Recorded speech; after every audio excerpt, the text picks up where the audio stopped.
세계 민담 이야기 우크라이나 편 마법사와 나무꾼. 어떤 곳에 바냐라는 아들을 둔 나무꾼이 있었습니다.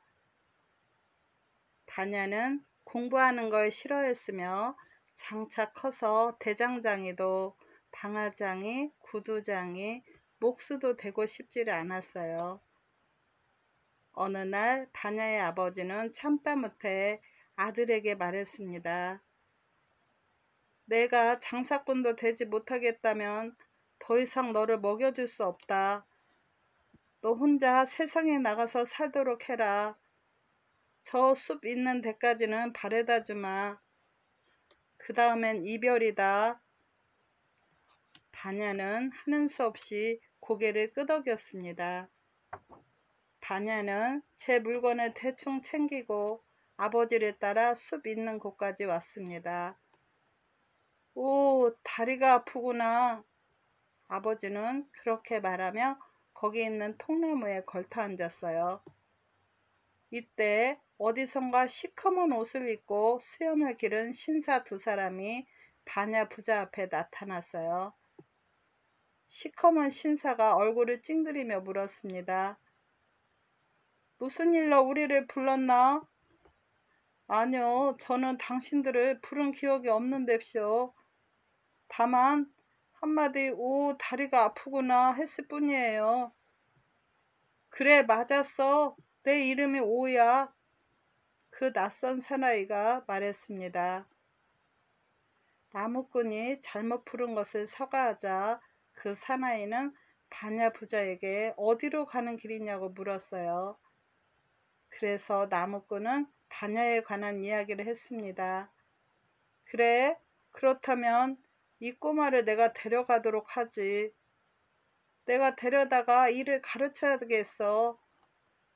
낯선 사나이가 장담하듯이 말했습니다.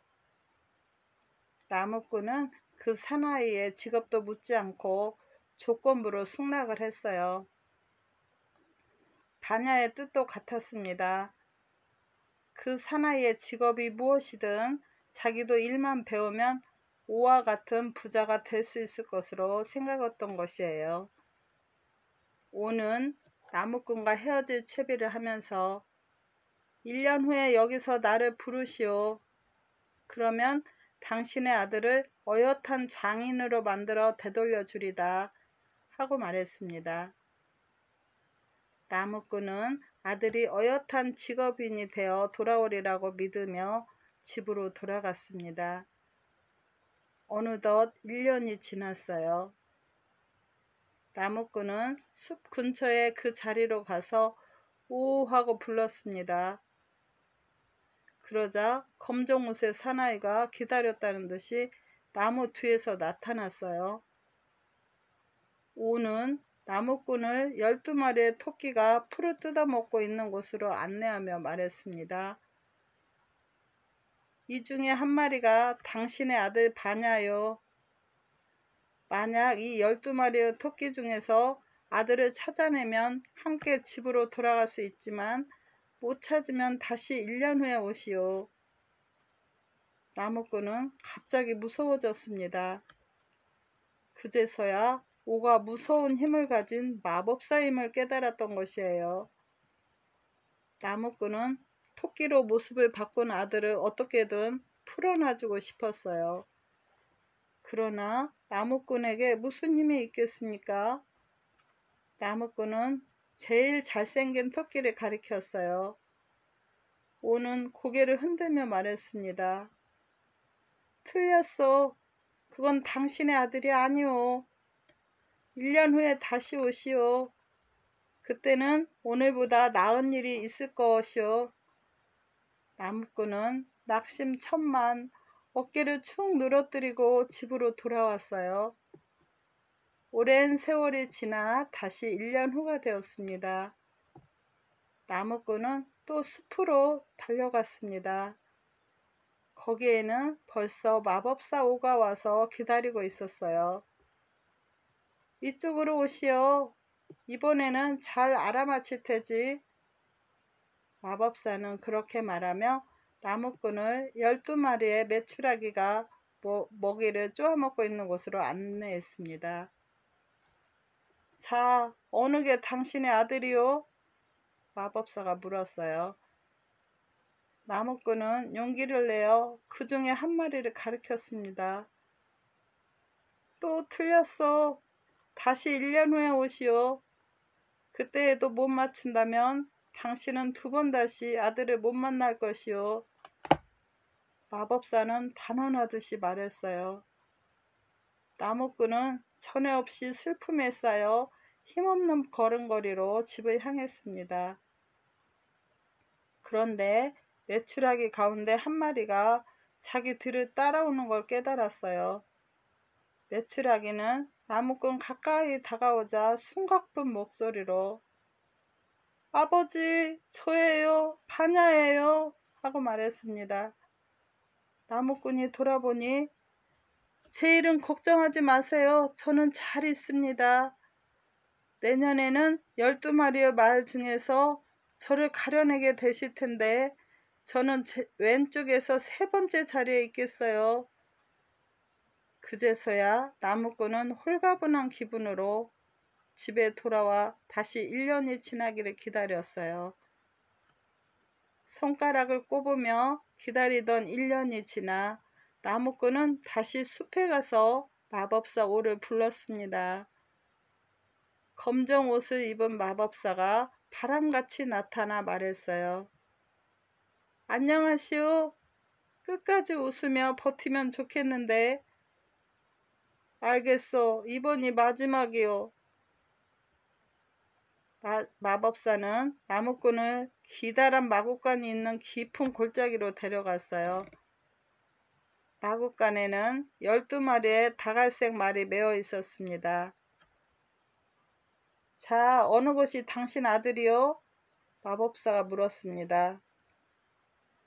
나무꾼은 아무것도 모르는 것처럼 잠시 생각하는 척하다가 왼쪽에서 3번째 말을 가리켰어요. 마법사 오는 얼굴을 찡그리며 화가 난 듯이 외쳤습니다.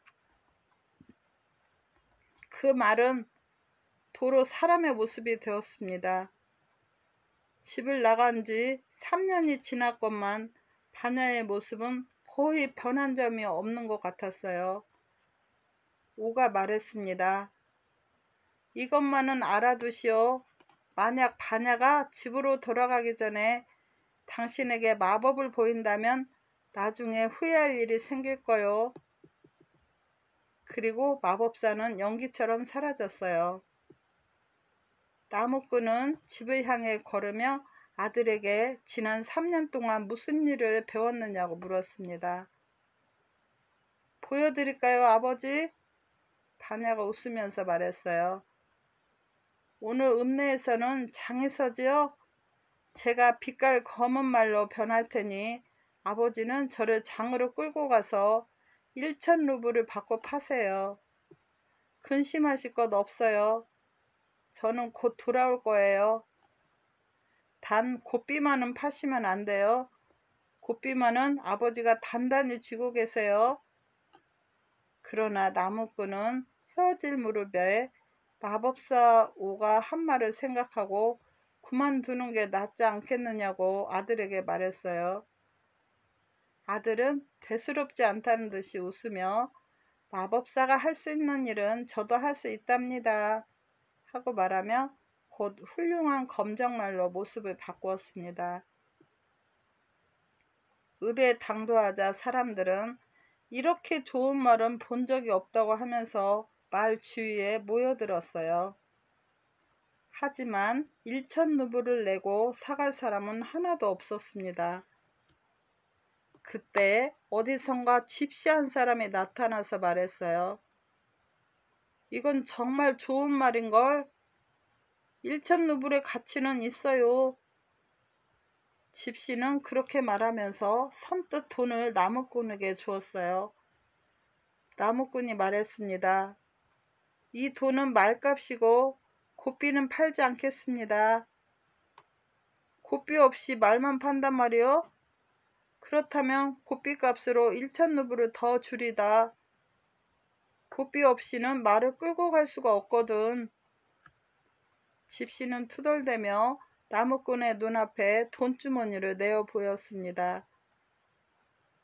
찢어지게 가난한 나무꾼은 이제까지 그렇게 많은 돈을 본 일이 없었어요. 그러므로 서슴없이 고삐와 함께 말을 팔아버렸습니다. 집시는 크게 웃으며 말등에 올라타자 눈 깜짝할 사이에 달려가고 말았어요. 물론 그는 진짜 집시가 아니라 저 마법사 오였던 것입니다. 바냐는 자기가 매우 위험한 지경에 놓여 있음을 알아차렸어요. 왜냐하면 자기가 배운 마법보다 오의 마법 쪽이 훨씬 강하다는 것을 알고 있었기 때문이에요. 바냐는 갑자기 비둘기로 모습을 바꾸고 전 속력으로 날아갔습니다. 그러자 오는 매가 되어 그 뒤를 쫓아왔어요.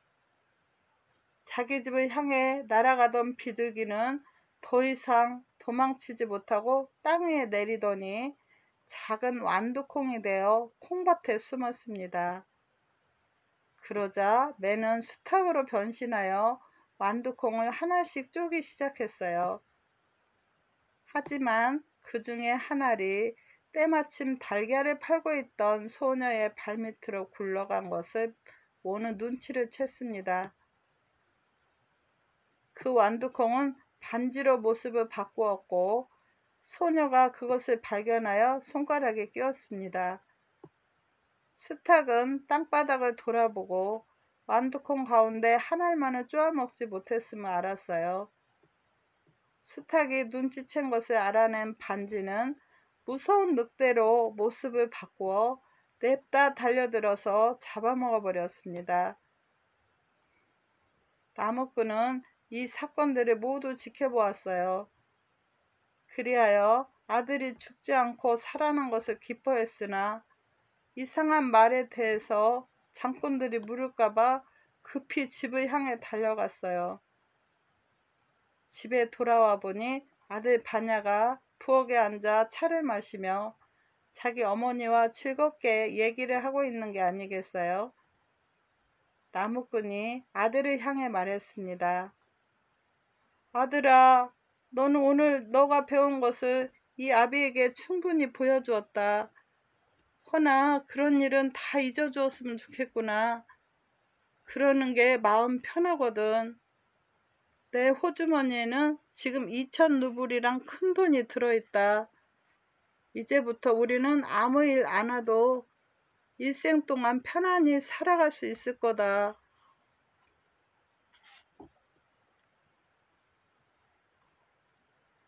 러시아 편 달개발 2반. 아주 먼 옛날 어떤 곳에 아이가 없는 농부 네가 있었습니다.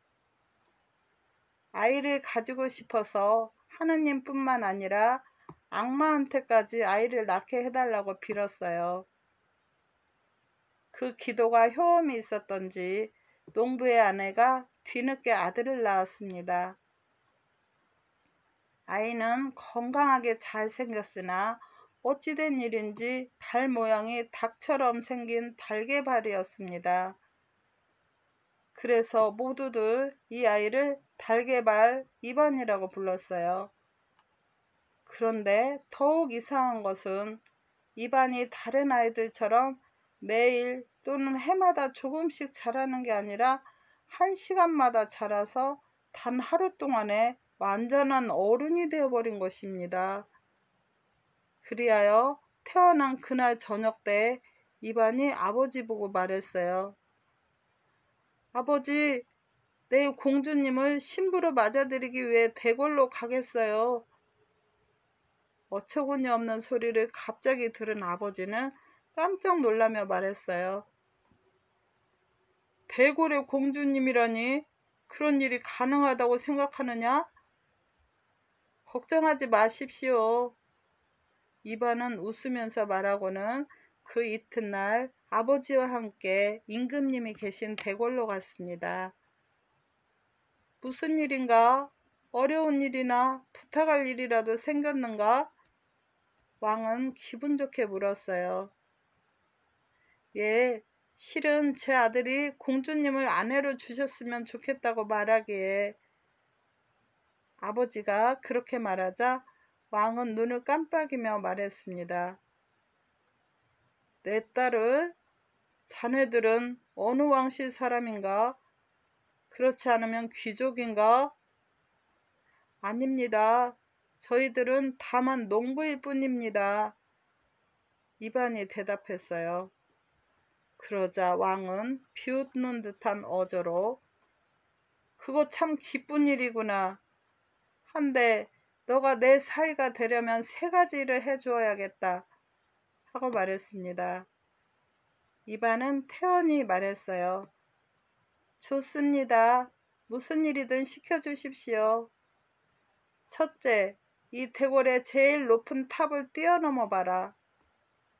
이반은 웃으면서 달려가더니 아주 손쉽게 탑 위를 뛰어넘었어요. 왕은 그것을 보고 떫은 표정을 지었으나 됐다. 그럼 이번에는 대궐의 끝에서 끝까지를 뛰어넘어라 하고 명령했습니다. 이반은 여유 있는 웃음을 짓고 달려가더니 대궐의 성은 물론 깊은 해자까지도 대번에 뛰어넘었습니다.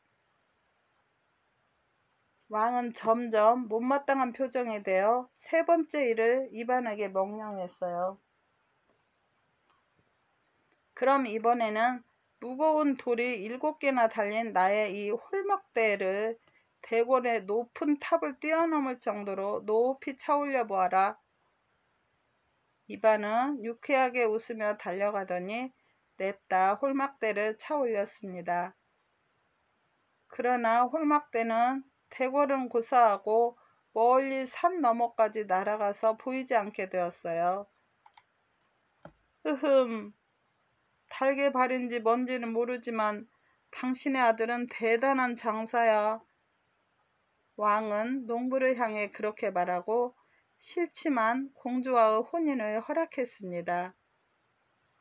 이반은 비록 농부의 아들이지만 결혼식은 왕의 사위가 되는 예식답게 성대하게 올렸습니다.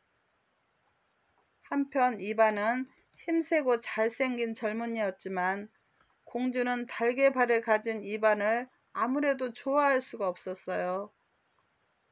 그래서 그날 밤 이반이 고운하게 잠든 사이에 칼로 그 발을 잘라버렸습니다. 아침에 이 사실을 안 이반은 화를 냈어요. 달개발이 당신에게 방해가 될지 모르지만 내게는 둘도 없이 소중한 것이요. 이반은 그렇게 말하고 왕의 홀막대를 찾으러 대궐을 나섰습니다. 여기저기 찾아다니다가 2 팔이 없는 사나이를 만났어요. 어디로 가는 길이요? 하고 묻자 그 팔 없는 사나이는 이렇게 대답했습니다. 어디 뭐 일정한 목적지는 없습니다요. 모두들 나보고 팔 없는 쿠마라고 부르는데 어제까지만 해도 나에게는 팔이 있었죠. 그런데 하늘에서 갑자기 왕의 홀막대가 날아와 내 팔을 잘라서 저 풀숲에 떨어지게 했어요. 그것은 내가 발로 차 날아가게 한 걸거려. 제발 용서해 주시오. 결코 당신의 팔을 잘라내려고 그런 것은 아니니까. 이반은 화도 안 내고 고개를 끄덕이는 쿠마의 어깨를 끼고 풀숲에서 홀막대를 주우려고 함께 걸어갔습니다. 가다가 악마를 만났어요. 악마는 2 사람의 모습을 보고 큰 소리로 웃으며 노래를 불렀습니다. 요것 봐라, 이상한 놈들이구나. 한 사람은 팔이었고 한 사람은 손이었군. 말 삼가해 이 악마야, 혼나기 전에. 이반은 화가 나서 소리쳤습니다. 그런데도 악마는 놀리는 걸 멈추지 않았어요. 요것 봐라, 이상한 놈들이구나. 한 사람은 발이었고 한 사람은 손이었군. 마침내 참다 못한 이반은 왕의 홀막대를 들어올려서 악마의 두 뿔 사이를 내리쳤습니다. 한 번, 두 번, 세 번 연거푸 내리치자 악마는 벌렁 낮아빠졌어요. 그런데도 이반은 멈추질 않았습니다. 악마는 울상을 지으며 애원했어요. 이반, 그만해, 그만. 그 대신 생명의 물이 솟아나오는 샘을 가르쳐 주겠어. 그 샘에 들어가면 발이 다시 생겨난다고. 좋아. 이반은 그제서야 내리치던 손을 멈추었어요. 악마는 두 사람을 숲속에 있는 샘으로 데려갔습니다. 이반이 나뭇가지를 꺾어서 물속에 넣어본즉 대번에 잎이 시들었습니다. 이 거지 같은 놈아.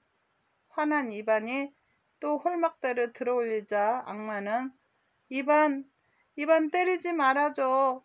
속인 게 아니야. 내가 샘을 잘못 인도했던 거야. 이번에는 틀림없이 생명의 샘으로 데려다 주겠어. 하고 엄살을 떨면서 두 사람을 더욱 깊은 숲속의 샘으로 안내했습니다. 이반이 또 나뭇가지를 꺾어서 물에 넣어보니 대번에 가지가 썩기 시작했어요. 또 나를 속였구나. 이반은 고함을 지르며 홀막대로 악마를 두들겨 팼습니다. 악마는 이반 앞에 끌어앉아 용서를 빌며 말했어요. 이반, 내가 또 샘을 잘못 찾았어. 이번에야말로 틀림없이 안내할 테니 한 번만 더 용서해줘. 악마는 더욱 깊고 먼 숲으로 두 사람을 안내했어요. 세 번째 샘에 도착하자 이반은 또 마른 나뭇가지를 물속에 넣었습니다. 그러자 순식간에 새 잎이 나오고 움이 돋는 게 아니겠어요? 이반은 악마에게 너가 나를 세 번째는 속이지 않길 잘했다. 이번에 또 속이면 내 놈의 목뼈를 부러뜨릴 생각이었어. 하고 잡은 멱살을 놓아주었습니다. 이반이 샘에 발을 담그자 제대로 생긴 발이 쭉쭉 돋아났어요. 팔 없는 쿠마도 어깨를 샘물에 담갔습니다. 그러자 본디대로 팔이 돋아나 두 사람은 크게 기뻐하며 헤어졌습니다. 이반이 급히 대궐로 돌아와 보니 성대한 연회가 열리고 모두들 음악에 맞추어 춤을 추고 있는 중이었어요. 도대체 무슨 연회입니까? 이반이 문에서 만난 사람에게 묻자 아직 모르고 계셨습니까? 공주님의 결혼식이에요. 하고 대답했습니다. 이거 정말 일이 재미있게 됐는걸? 이반은 왕의 홀막대를 갖고 연회장으로 달려갔습니다. 그런데 공주는 이반의 발을 본 순간 이반 곁으로 달려와서 목을 껴안았습니다. 공주가 이반의 무사함을 기뻐해 주었으므로 이반도 여간 기쁘지 않았어요. 왕도 덩달아 기뻐하며 이반을 맞아주었습니다. 이리하여 달개발 이반은 마침내 공주를 제 아내로 삼고 행복하게 살았다고 합니다.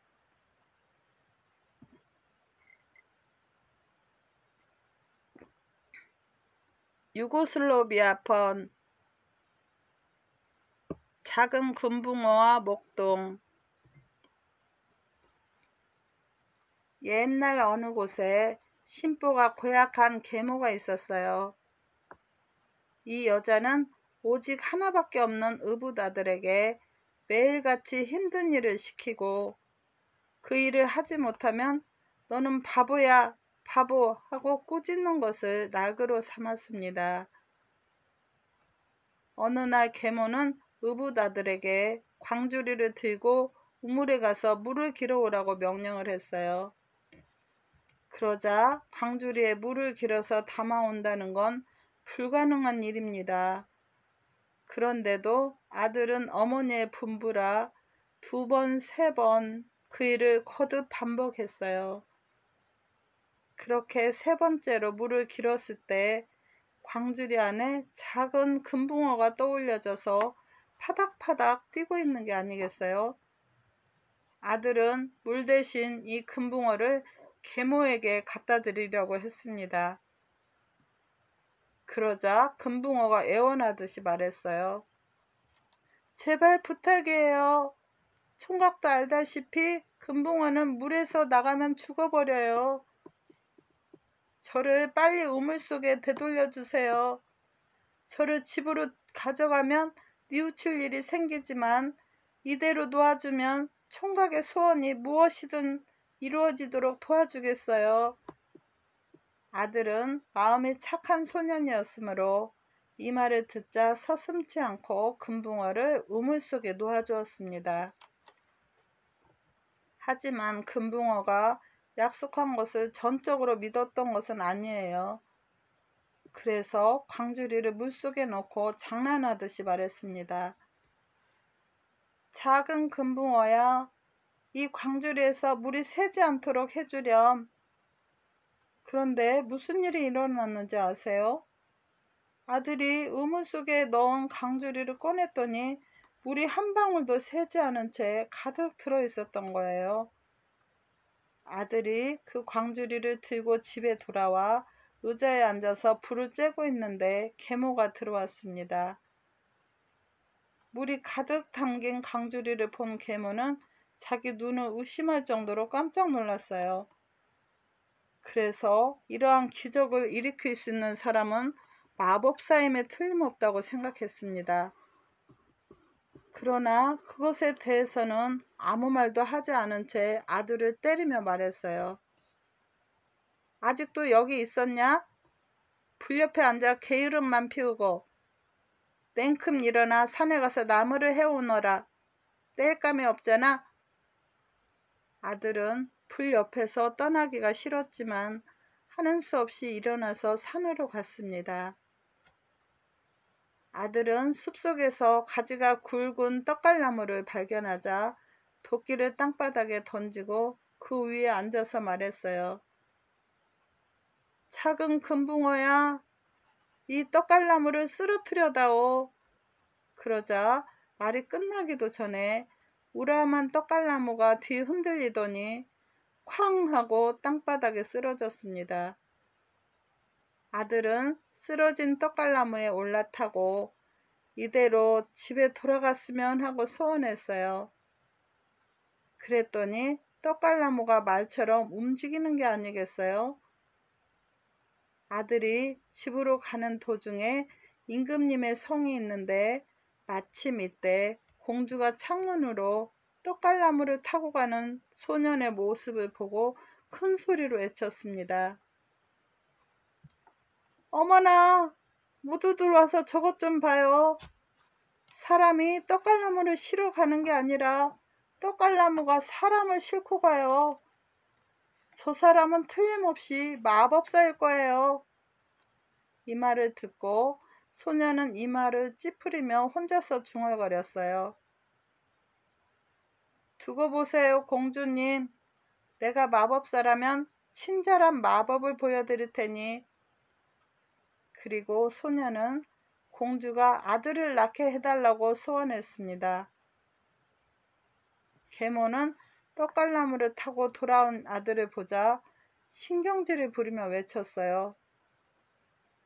역시 너는 마법사임에 틀림없다.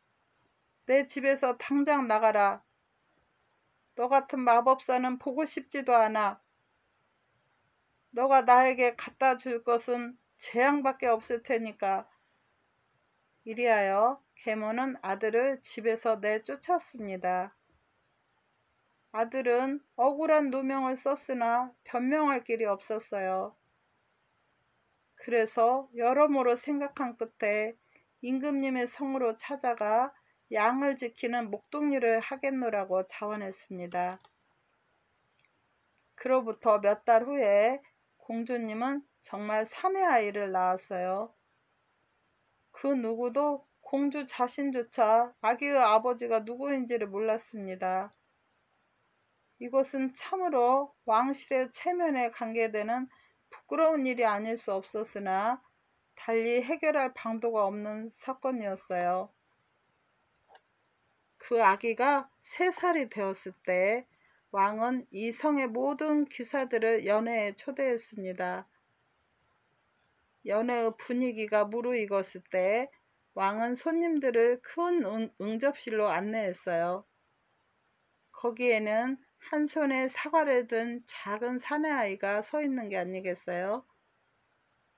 왕은 이 어린이로부터 황금 사과를 받게 되는 자가 이 아이의 아버지라고 선언했습니다. 그러나 사내아이는 그 누구에게도 사과를 주려고 하지 않았어요.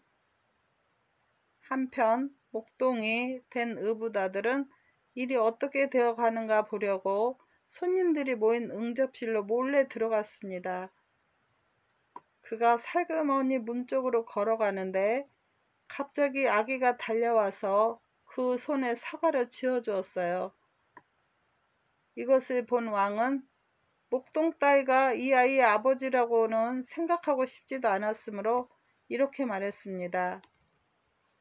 내가 통닭 요리를 먹는 동안에 저 수통 속에 들어있는 도토리가 몇 개인지 알아맞혀라. 너가 그것을 맞추면 이 아이의 아버지임을 믿겠다. 그래서 곧 도토리가 든 커다란 수통과 통닭이 접시에 담겨져서 나왔습니다. 목동은 수통 속의 도토리를 열심히 채는 척하며 나직한 목소리로 금붕어야, 도토리가 몇 개인지 가르쳐다오 하고 말했습니다. 왕은 자기가 통닭을 다 먹기까지는 도토리를 반도 세지 못할 것으로 생각했기 때문에 먹으면서 목동 쪽을 흘낏 건너다 보았어요. 그런데 목동은 벌써 도토리를 다 세어 테이블 위에 차근차근 몫을 지어놓고 있지 않겠어요? 그러나 이 일은 목동이 아기의 아버지임을 왕에게 인식시키기는커녕 왕의 자존심을 상하게 하는 결과를 가져왔어요.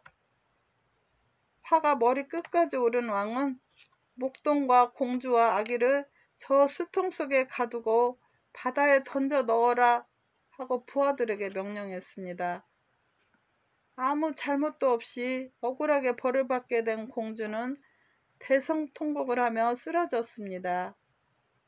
그러자 목동은 공주를 안아 일으키고 다정하게 위로를 했어요. 두려워하지 마세요, 공주님. 저와 함께 있는 한 결코 무서운 재앙은 일어나지 않을 거예요. 3사람이 갇힌 술통이 해안에서 멀리 떨어졌을 때 목동은 간절한 목소리로 축원을 했습니다. 작은 금붕어야, 우리를 무사히 육지가 있는 곳으로 실어다다오. 그리고 이 통 속에서 나와 우리가 자유를 되찾으면 평화롭고 행복하게 지낼 수 있도록 도와다오. 그러자 3사람을 태운 수통이 눈 깜짝할 사이에 어느 육지로 밀어 올려졌습니다. 3사람이 통 속에서 기어나와 해변에 서니 눈앞에 멋진 대궐 한 채가 서 있는 게 아니겠어요? 3사람은 대궐 마당으로 달려가서 성문을 열었습니다.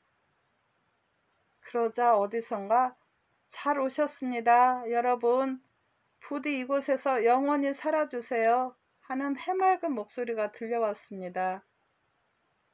이곳이 바로 금붕어 성인데 목동과 공주와 아기는 이 성에서 오래도록 행복하게 살았다고 합니다.